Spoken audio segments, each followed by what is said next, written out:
think of a UK roller coaster, it's probably the same few names: Nemesis, Stealth, and the Smiler. But what about the rest of the coasters in this country that might not get enough recognition? Not because they're bad, but they're forgotten or overshadowed. Maybe they're at locations not many have visited. From surprising intense family rides to weird hybrids, these are some of the UK coasters that I think more people should care about. This list will go from more well-known coasters to that exists, but do remember that this is just my list. You'll most likely recognise at least some of them.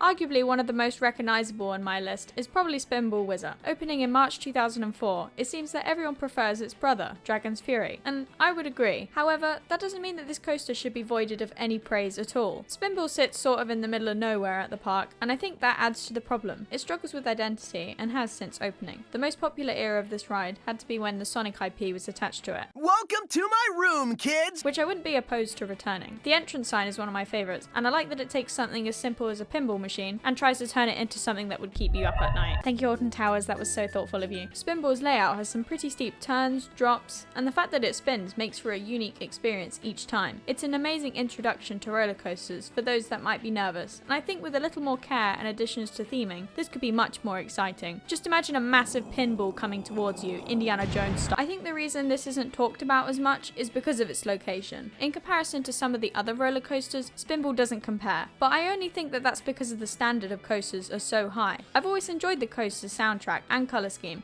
and will always make time for it during my visits.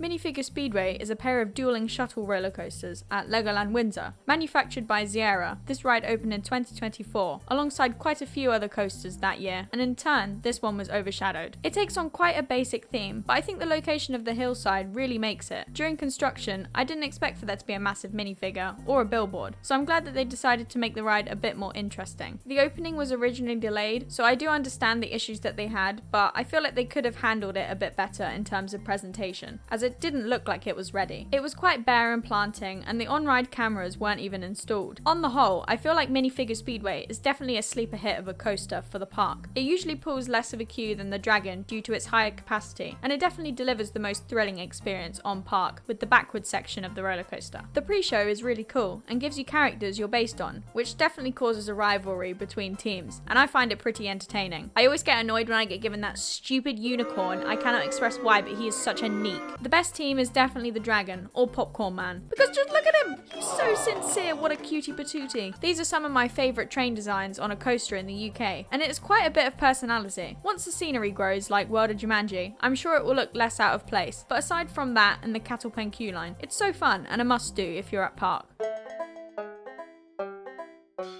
For one of the most innovative family coaster models in Europe, I don't think it gets the appreciation it deserves. This was Intamin's first family coaster to feature a lift and a launch in the same ride, as well as combining it with a multi-experience layout, taking you on a wild ride through the Wild Western gold mine. That's a lot of Wild West. This ride did get attention on opening day, but it feels like since then it hasn't been spoken about half as much. It's not the fastest ride, but I definitely think it's one of the quirkiest. She's not like other girls. The park has the ability to run it on 2 different settings, which run completely different, in essence making it a 2-for-1 deal. What a bargain. I think it would make it more exciting if it was random instead of a time slot. However, I imagine it's much easier from an engineering perspective to make it do one or the other. Plus, if you have terrible luck, you might never get the one that you haven't done yet. Imagine, it's day 57 at Drayton Manor and I'm yet to catch cycle 2. Supplies are wearing thin and Stormforce 10 is still lethal. It being on 2 separate cycles also helps with accessibility, because it means the more intense cycle can run at a different time to the main one, giving opportunity to kids that might be less confident about it. The only problem I have with the ride is its name, as on Coasterpedia alone, there's 7 other coasters with the exact same name, giving it an exposure disadvantage for such a unique ride. Going a bit further from mainstream theme parks, we have a roller coaster from Fantasy Island amusement park. A lot of people talk about the massive SLC Odyssey, usually in a negative way, but I feel like less people talk about Millennium, which is a shame. This old school Vekoma opened at the park back in 1999 and has quite a strange layout, featuring 2 loops and a sidewinder. There are quite a few pieces of straight track, but I don't think that takes away from the experience by any means. It's got a really nice colour scheme and it looks good on the skyline, but what amazes me is how smooth it runs considering its age. Very bizarre how SLCs age like milk, but the old gen Vekomas run like fine wine. This coaster reminds me of Buzz Lightyear, and I'm yet to have tried it because of the last time I went. I was dreadfully afraid of roller coasters, so I was having a whale of a time on the Caterpillar coaster instead. What a legend. Big up Pinfari. It's not the fastest coaster out there, but I think the location and interaction with the other rides makes this a really great coaster. On a summer's day, a good seaside park has great vibes, but dear lord, I do not miss the crowds that flock this place in the summer. Fantasy Island also holds the record for Europe's largest 7-day market, so fear not. If you wanted a middle-aged woman's pipe dream of a t-shirt that says live, laugh, love, or a Minion meme, they've got you covered.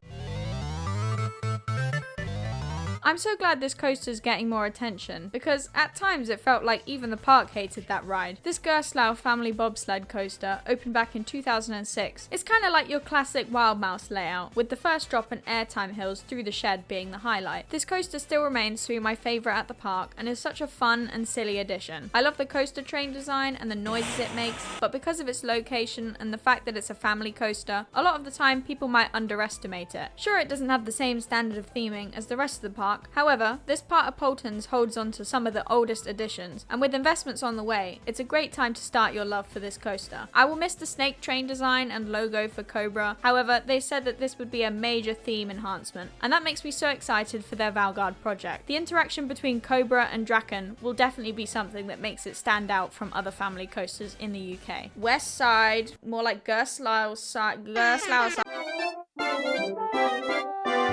Maybe it's just had its time and people are bored of it, but whenever someone talks about Blackpool, this one's always left out. I haven't ridden it myself, so I can't comment, but this year the park haven't got it running on as many bobsleds as usual, so maybe they don't like it either. I think bobsled coasters look really fun and ridiculous. It's like a water slide but more janky. To be honest, you could say the same about Revolution. It's always, oh my god, the big one is so good, it's better than Hyperion. Or Blackpool themselves glazing Icon for being fast, which I don't know if they've seen their own coaster, but I could probably get ketchup out of a glass bottle before Icon decides to get going. Blackpool Pleasure Beach, or should I say Pleasure Beach Resort. That doesn't sound strange at all. Good job, guys. It's a very strange park because I either hear endless complaints about literally everything, or you get someone that's a die-hard fan and breathes to £250 Valhalla behind the scene tour prices. By the way, if you paid that, please leave. And the seating can be a bit awkward if you're made to spoon a random geezer. Absolutely not. I'll slide down it if I have to. But honestly, what do I know? I haven't even ridden it.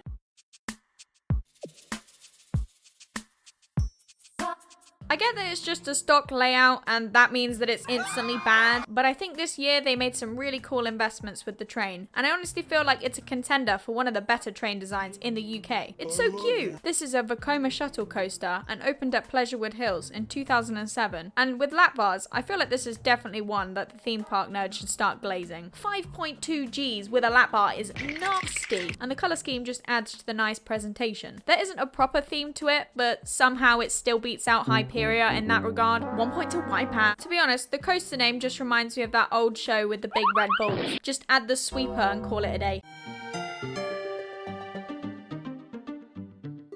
Here's one you might not have heard of, Ziggy's Blast Quest at the Milky Way Adventure Park in Devon. This is a bat flyer model made by Capri Sun.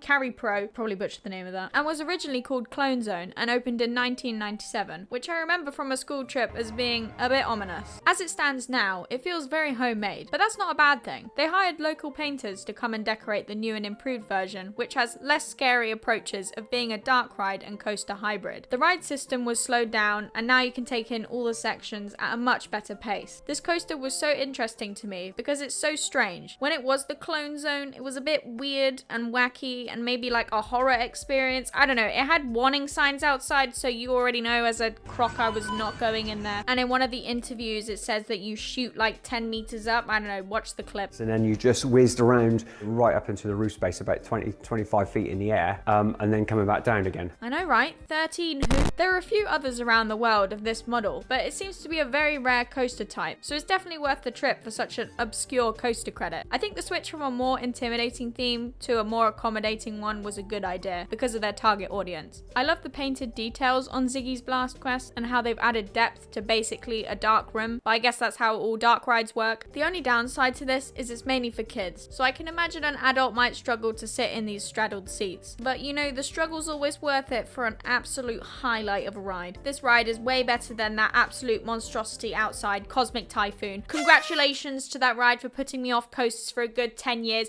Let's all clap and say thank you to DPV Rides. Are there any coasters that you're really fond of, but they don't get much exposure? Be sure to let me know, as I love talking about the more strange things, and I'm probably learning just about as much as you are. I already know there's going to be at least one of you that's like, oh well, Q4, I like this indie coaster called Hyperion. Shut up, please. If you like this video or I made you laugh, consider checking out some of my other videos, or even subscribe, as there'll be more on the way soon. I hope you guys are all doing well. Take care, nerds.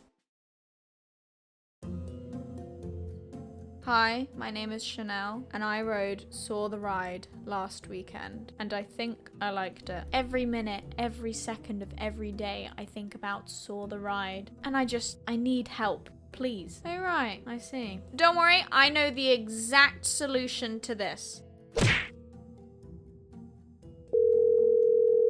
Hello, can I get an autopsy?